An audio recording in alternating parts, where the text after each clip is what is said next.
আসসালামু আলাইকুম। আমি চন্দ্রমুখী পরি চ্যানেল থেকে আছি। আমি আজকে যে ভিডিওটি করছি এখান থেকে আপনারা অনেকে একটু উপকৃত হতে পারেন, আবার অনেকে বিনোদন হিসেবেও নিতে পারেন।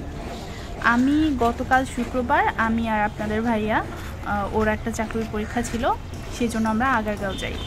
আগারগাঁও গিয়েছিলাম, এটা ছিল শেরে বাংলা গার্লস হাই স্কুল। ওর সিটটা এখানে পড়েছিল। আমি অবশ্য পরীক্ষা টরীক্ষা দিচ্ছি না। সেই জায়গা থেকে আমি যেটা পরীক্ষার কেন্দ্রে যেয়ে দেখতে পেলাম, চাকুরির আসলে কদরটা কতটা। এত বেশি প্রতিযোগী শুধু একটা কেন্দ্রেই দেখেছি, পেট্রো বাংলা পরীক্ষাতে, তাহলে আরও কতগুলো কেন্দ্রে কত শিক্ষার্থী পরীক্ষা দিয়েছে। আসলে অনেক ভয়ের বিষয়। সামনে আমিও দিব পরীক্ষা, দেখা যাক।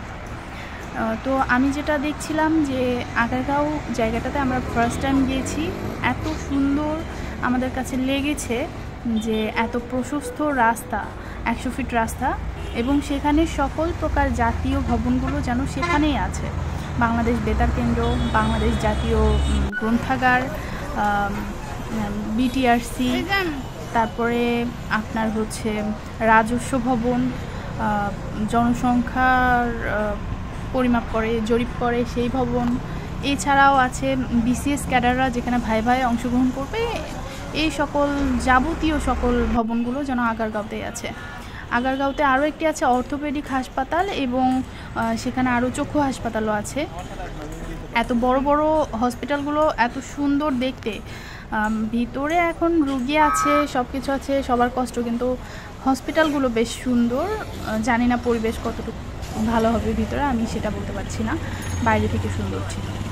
আমরা আমাদের কাছে মনে হচ্ছিল আমরা যেন ঢাকায় নতুন গিয়েছি। মানে আগারগাঁওতে না যাওয়ার জন্য মনে হচ্ছিল আমরা একদমই নতুন। এত সুন্দর জায়গা আসলে ঢাকার মধ্যে আছে, এত প্রশস্ত, জ্যাম নেই, গাড়ি ঘোড়া বেশ শৃঙ্খলভাবে যাচ্ছে, রাস্তাঘাটে বেশ সুন্দর সুন্দর গাছ টাছ লাগানো আছে। সবচেয়ে বড় কথা যে এখানে আর একটা জিনিস দেখেছি, প্রতিটা রাস্তার পাশে সরকারি বাজেটে হোক, এত সুন্দর করে গাছকে যত্ন করে গ্রামের মতো করে বড় করা হচ্ছে। এই গাছগুলো ভবিষ্যতে আমাদের জন্য আরও বেশি অক্সিজেন দিবে, ভালো হবে, রাস্তার জন্য উপকারী। এবং এই রাস্তাতে আরেকটা জিনিস দেখেন, রাস্তার মাঝখানে একটা ব্যক্তি মালিকানাধীন একটা বিল্ডিং করে রেখেছে। এটা উনি কিছুতেই ছাড়বে না, এবং শেষ পর্যন্ত রাস্তায় শুনেছি ওনার বিল্ডিং রেখেই রাস্তাটা কমপ্লিট করা লেগেছে। আর এত সুন্দর পরিবেশ, আমি ঢাকা শহরে ফার্স্ট টাইম এই জায়গাতে দেখেছি যে এত সুন্দর পরিবেশ, এত বড় বড় সকল ভবনগুলোও আছে এই জায়গাতে, দেখে বেশ ভালো লেগেছে। আর এটা আরেকটা আছে জাতীয় আর্কাইভস ভবন। এই ভবনটাতেও, এটা ওই গ্রন্থাগারের ওই ভবনটার সাথেই আছে, ওটাকেই সম্ভবত বলে। আর তাছাড়া আরও যত আছে, এখানে দেখেন জাকাত বোর্ড আছে, জাকাত বোর্ড বা ইসলামিক ফাউন্ডেশন যেটা, এখানে সেই ফাউন্ডেশনটাও আছে মসজিদের পাশেই যে বিল্ডিংটা দেখতে পাচ্ছেন।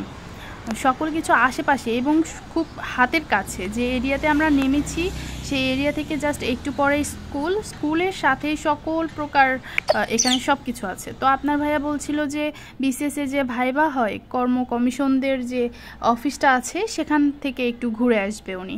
তো সে কারণে আমরা সেই রাস্তায় একটু এগোচ্ছিলাম, এবং যাইতে যাইতে আমরা আরেকটা দেখলাম নির্বাচনী ভবন, যেটা কখনো দেখা হয়নি। তো এই ভবনটা দেখলাম। তাছাড়া আরও বেশ কিছু জায়গায় আমরা ঘুরেছি, সংসদ ভবন থেকে শুরু করে সামনের দিকে আর একটু গিয়েছি। সংসদ ভবন অবশ্য আগারগাঁওতে না, সেটা ধানমন্ডির ওইদিকে, আমরা ওইদিকেও গিয়েছিলাম। এছাড়া আরও বেশ ওই বিল্ডিংটা, গোল রাউন্ড বিল্ডিংটা দেখতে বেশ ভালো লাগছিল। ওই যে দেখতে পাচ্ছেন একটা বিল্ডিংকে ফোকাস করছি, ওইটাই হচ্ছে সরকারি কর্ম কমিশনদের ভবন বলা যায়। মানে বিসিএসের ক্যান্ডিডেটরা যেখানে ভাইভা দিবে এবং যারা আমাদের দেশের জন্য একটা শাইন বয়ে নিয়ে আসবে। তো সেই বিল্ডিংটার দিকে আমরা যাচ্ছিলাম। সেখানকার ছোট্ট একটা ক্লিপ আছে, তো আমি সেটা পরবর্তীতে আপলোড দিয়ে দিব।